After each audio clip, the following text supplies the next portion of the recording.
Good morning, it's Brent with Lykins Motorsports. This is our all aluminum 510 or 11 cubic inch Ford FE. And got a little bit further since last time that I saw you. Just had parts finished coming in, and looks like I'm just going to need a couple of push rods or two. I'll get into that here in a second, explain that. But a little bit has changed since you've seen it last. We got our universal electric water pump with the FE power brackets. And the FE power brackets allow me to mount my remote filter mount. We've got all of our braided hoses made up. And we got our tank sitting on the bucket. It's got oil in it. I actually primed it last night and let it set all night long. There's not, I got lucky. There's no drips or anything anywhere, so we're in good shape. All of our hoses are nice and tight. Our fittings are nice and tight. The block didn't leak anywhere. So I was in so the tank takes 3 gallons, so normally 12 quarts. It's got about 5 or 6 in it right now, just for the purposes of priming. That's about all you need. But got our push rods. These are custom trimmed. We're using 7/16 push rods on the intake side, and these big telephone poles, 1/2 inch on the exhaust side. So I generally try to run the biggest push rods that I can fit. And what we came up with is I can fit it, except for, let's see, it gets awfully close to the intake bolt. So I think what I'm going to have to do is switch to a 7/16 on a couple of these. So on the ends, if you look down there, there's 1.5 miles of clearance, and no issues. On these middle ones, the push rod pretty much touches. It doesn't touch, but it's awfully close. You can see it there. So I guess this is just a design, something we have to work around with Jay's heads. Going to a 7/16 will gain me 30 thousandths clearance there, and that's all I need. I'm not going to do that on every hole because I want rigidity where I can get it. So I'm going to use, I'll order some 7/16 exhaust push rods for these middle exhaust ports. Let's see here. So I've been priming, and I'll show you how all this works here in a second. But basically, I've got a speed handle, and I can turn my pump with it. I did get a leak from my stupid gauge, but that's normal. It always leaks. So I got that rag there. But when I prime, I get about 85, 90 pounds on the gauge, and that's just me cranking with a speed handle, so pretty slow. We are not getting oil up to our push rods. I was kind of expecting that. We're getting just a trickle, small, very trickle out of our lifters. So that means that I'm going to have to pull those lifters out and give them the Dremel treatment. So I'll probably get that done next. I got the intake adapter on just so I can check clearances and all that stuff. But the beauty of it is that I can, in theory anyway, I haven't actually tried it, I can get the lifter pair up and out. So we'll do that in a minute and cut us a groove and see how it works. But we're making progress. My goal is to, with the exception of those 4 push rods, have this thing buttoned up today. I have lost all, what's the word I'm looking for? Correspondence with my customer in Germany. I've sent him email after email after email, and have not really heard anything since September. Kind of concerning, since I'm about $10,000 ahead of him on parts and labor and that sort of thing. But I have to pretty much get this thing done so I can finish some other stuff going on. But let's see, what do we need to do? I'm going to show you how to prime, and then we're going to get some lifters out and cut some grooves. A little pressure coming up.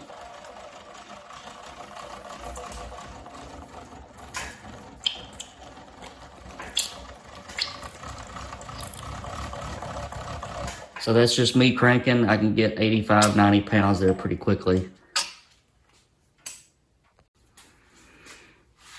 All right, so I checked, or I didn't check. I did this lift repair down here, just slid it out, grabbed it.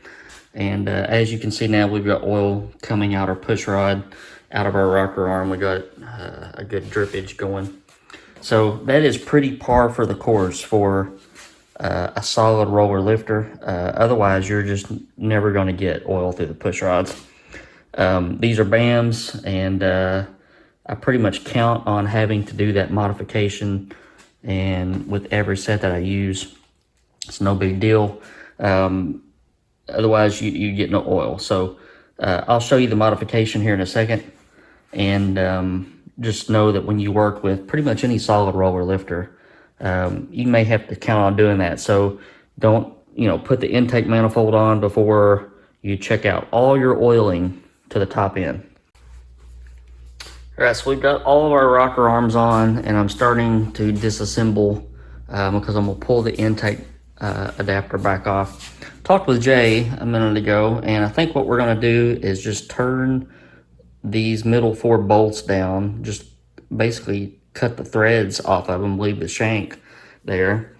That will keep me from having to buy more push rods, and there's plenty of fasteners on each side of the head, so I don't think that's going to hurt anything. So I think I'm going to go with that. We'll check those up in the lathe, cut them down.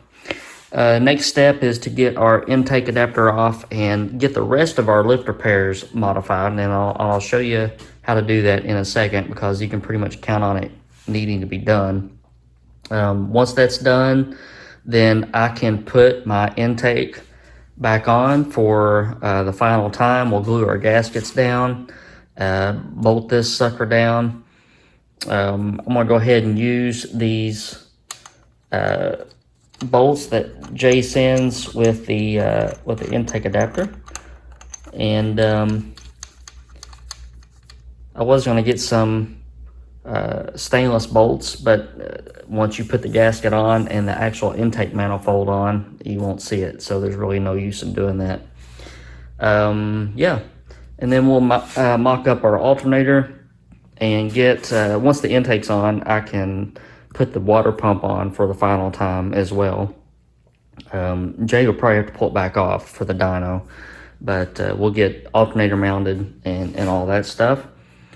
Probably leave our setup here so that when I get the rockers on for the final time, we can prime the pump, get everything juiced up real good. But yeah, we're on the home stretch. Okay, here's our BAM lifters. Here's the feed hole that will push everything up through the push rod. The lifters aren't doing what they should be doing, so I just take a little Dremel and you just have to barely touch it. Just eat and just make a little groove, and believe it or not, that makes everything happy and well with the world. So if you can see that, it's just a little tiny mark, just the width of this little Dremel cutoff disc. Okay, so we're getting ready to glue our gaskets on. We're just going to use a thin layer of silicone around each port, around the water jackets, and on both sides, glue our gaskets down. I went ahead and took that sub bar, mounting bar off, just to make sure that I can get the intake on easily, because once I glue these gaskets on, I'm going to set that intake adapter on here and make sure those gaskets get mashed down really good. Got all of our lifters modified. We're in good shape there, and makes a big difference on on passing oil up through the push rods. Like I said, just plan on doing it. Go ahead and try it without, but plan on doing it. Okay, the gaskets are glued down. I actually had to trim the top side of the gasket. So just with a pair of scissors, just trimmed it. It wouldn't go up high enough. It was hitting this bar on both sides, so I trimmed both gaskets. And when I trimmed the tops off of it, that allowed me to slide it up a little bit where it needed to go. So everything is lining up the way that it should, and we'll just let this sit on here for about 30 minutes and make sure that those gaskets get adhered to the heads really good. Gaskets are glued on, another layer of silicone on top, and then beads for our channel walls. Set the intake down and we'll be in business. All right, our intake is on. Got everything torqued back. I had to put this rocker bar and the shims back on. Got engine assembly lube on our valve tips and also our push rod tips. And now it's just a we just got to go and put our rocker arms back on and go over our lash again. Okay, I got the passenger side rockers all back on. I'll show you what the oil flow looks like when I'm priming the pump. Just cranking easy. But we got good oil traveling from all the rockers that are making connection right now. If you have some with lash, then they may not oil as freely. And I can roll the engine over.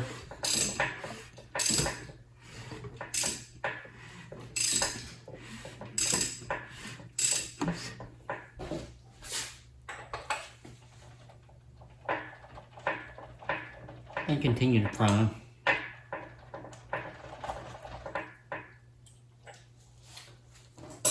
So one thing I do like about these heads is that the trough that the oil can travel in is a lot deeper and maybe in a little bit different position than a standard FE head. It's hard to prime a pump with a standard head without the oil just falling over the valve cover rail. This does a pretty good job of keeping it in place. Waterneck's on. All of our rockers are on. Haven't got number 8 on yet, but getting ready to. Intake covers on. So I just rolled everything over and was checking lash. Everything is staying the same, so we're in good shape. Want to pop the valve covers on. So we've got our Velcro. Need to look at the gasket instead of the camera. Got our Velcro valve cover gasket. I will coat that both sides with some assembly grease, and then I've got some Moroso fabricated aluminum valve covers to go with it. All right, so we got our Moroso valve covers on. These things are not cheap, about $600 a pair. But they look good and they fit well. Lots of room underneath. They got a really thick flange on them, so I might have to get some different bolts, but they fit well. They fit around the rocker arms well. Got all of our ports of entry blocked off. And that's about it. So wait on some emails from the customer. And if you see this video, know that I'm trying to get a hold of you and have been. But everything's in good shape. We'll get her buttoned up, and as soon as everything is settled, we'll get it up to Jay Brown so he can do his part to it. I want to thank you guys for watching. Seems like this one's been a long time coming, but it's here and we're about done with it. Hope you guys are having a good week, and thanks for watching. Thanks for subscribing and commenting, and I'll see you soon. All right, just want to throw this extra part on here. Took me about an hour to get all this going. The upper alternator bracket has to be notched and clearanced for the water pump, but got everything done there. We did a low mount alternator bracket, so everything's good to go. And